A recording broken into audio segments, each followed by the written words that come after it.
Why cut the budget? We have a population roughly about 100 million. It's a little less than that, no? Of that number, there are 4.6 million families who are extremely poor. And this is, when you say poorest of the poor, that's the segment. Now, that's families. So you multiply it by 5 to get an idea of how much of the population. So even if it's just 4 million, by 5 becomes 20 million. 20% of our people are really, parang hindi na ho yung ano nga ba yung phrase, isang kahig, isang tuka. Dito marami na ho kahig, hindi natutuka. No? So there is a conditional cash transfer program. We are trying to service 2.3 million of these 4.6 million families. Yung nasa-serve mo ngayon, it's a little over 1 million. Ang laki ho ng perang kailangan doon.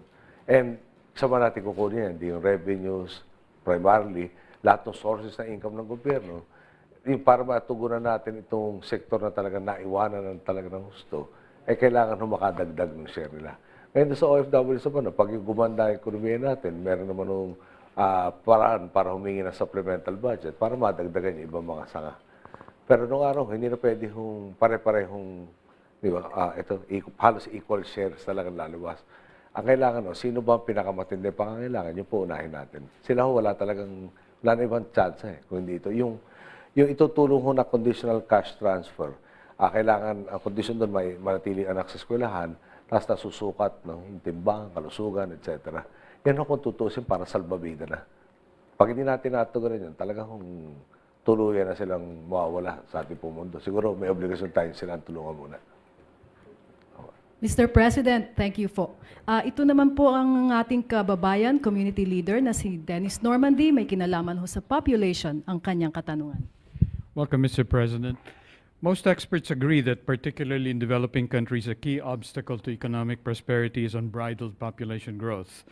Given your staunch Catholicism and your Jesuit training in logic, analysis, and eloquence, would you be willing to champion more strongly family planning principles? After all, when unwanted pregnancies are prevented, there no longer exists the need to have abortions. I'm having a little difficulty with the way the question is phrased, but let me put it to you this way. I think the government is obligated to inform everybody of their responsibilities and their choices. At the end of the day, government might provide assistance to those who are without means, if they want to employ a particular method. But after saying that, I will not embark on a situation that forces couples to go one way or the other. Every country that has adopted, for instance, the one-child policy is trying desperately to reverse it. You have both Japan and Singapore on top of that list. Even China, with its billions in population, is seriously rethinking it. At the end of the day, I really and still believe in the fact that the couple will be in the best position to determine what is best for their families, how to space it, what methods they can rely on, and so on and so forth. Because they bear the responsibilities for the children that they're bringing in. And government is there merely to assist them. Maraming salamat po, Mr. President, sa inyong kasagutan. Ngayon naman, tingnan natin ang karagdagang comment ng ating mga netizens mula kay Carmina Constantino. Maraming salamat, Ching. In fact, we have a question coming from Melissa of Los Angeles. Ang sabi niya, Mr. President, what are you doing about the human rights cases or human rights abuses in the Philippines? Can I answer that? Okay. In the first 3 weeks, we had 6 extralegal killings. In the 6 extralegal killings, we have already filed charges on 3. And I'm sure that we have apprehended, at least in one of the cases, the suspects with regards to these extralegal killings. The AFP and the PNP are both conducting reorientations and determining rules of engagement and what actually is supposed to be done. May I add that in the cases that we filed, they're sympathizers of a leftist organization. They were told not to cooperate with the government authorities. But in spite of that, charges were proffered against the accused. And both agencies and other agencies have already been tasked to go, it's not state policy. Those who do it should be given the same measure of the law. When I was in the legislature, I was proposing that it become an aggravating circumstance. Yung concept po dito, bantay ka ikaw ang sumalakay. So, pag ikaw sumalakay, dapat dagdag yung parusa mo. Dahil iba ka doon sa kinakalaban natin. Alright, maraming salamat, Mr. President. Carmina? More question here coming from Eric. in LA. Ang sabi po niya, Mr. President, what protection do we get if we are to invest in the Philippines real estate if the developers are abusive and corrupt, Mr. President? There are so many agencies that are supposed to regulate that industry. And the Vice President at its helm, no, he said of the HUDCC, I think will not tolerate abuses nor corruption, especially given the fact that he is, of course, a likely candidate come 2016. He will not want to tarnish his image. He would want to perform. Maraming salamat, Mr. President. On a lighter note, Mr. President, what do you listen to sa iPod? May iPod po ba kayo in terms of music? The last, halo-halo ho, no? May OPM, mayroong konting Broadway, may disco, may trance, may house, may... mamili na ho kayo except rap. Okay. Yes, yo. Oh, maraming salamat, Mr. President. Magbabalik po tayo makaran lamang na ilang paalaala. Dito pa rin po sa ating Global Pinoy Town Hall Meeting sa TFC.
Kapamilya, daang-daang Pilipino po ang nagtipon-tipon kahapon dito po sa San Francisco Bay Area sa pag-asang makarating po kay Presidente Aquino ang kanilang mensahe. Narito po't panoorin natin.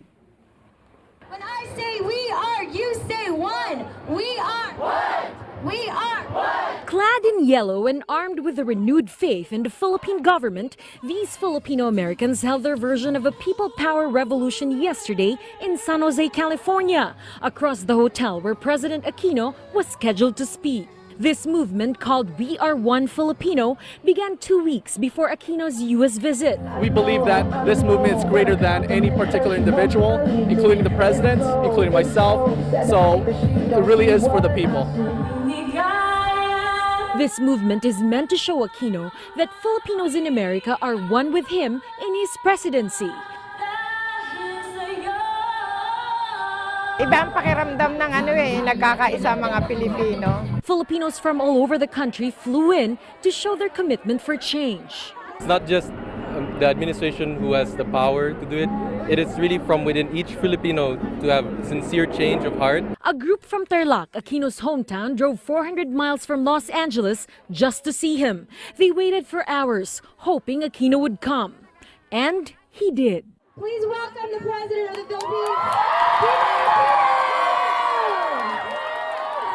Anyway, I just wanted to come out and say thank you. Thank you. Kaya ako dahil at least naging presidente siya ng Pilipinas. We are, you say one.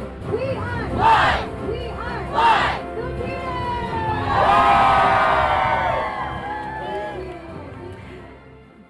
Mr. President, yung po mga nakita natin mga kabataan, really very touching dahil they might have been born here o dito po pinalaki o sa ibang bansa, pero andun pa rin po sa kanilang puso na gusto nilang maging bahagi ng bansang Pilipinas at maging Pilipino. Ano po ba yung magagawa ng mga kabataan? What can they do? And kami rin po dito ng mga first generation Filipinos para po makatulong sa inyong administration. Number one po, no? Di ba karamihan sa mga kababayan natin umalis dahil sa mga kondisyon sa Pilipinas. At hindi siguro kalabisan na pag-isipin na baka kalimutan nila yung Pilipinas sa lahat ng hirap na dinanan doon. Kaya naman talaga nakakataba ng puso itong mga mas maganda na ang buhay, hindi pa rin nung nakaligtaan ang iniwanang bansa at talagang gusto pa rin nung makibahagi ng pagpapalit dyan.